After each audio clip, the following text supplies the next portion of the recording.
Hi guys, welcome to our channel Stuff About Tutorials. In this tutorial, we will talk about temporary or unnecessary files in our computer which make our computer system slow and down.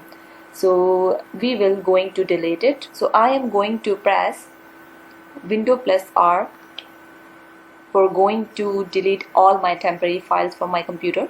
So once you press Window plus R, then this type of pop-up you will see on your screen, and here you have to write temp in this bar and then press OK. Once you press OK, so all the unnecessary temporary files will be open, and here you have to select all the files by pressing Ctrl A. Once you select all the file, then you have to press Shift plus Delete, and here you have to select yes.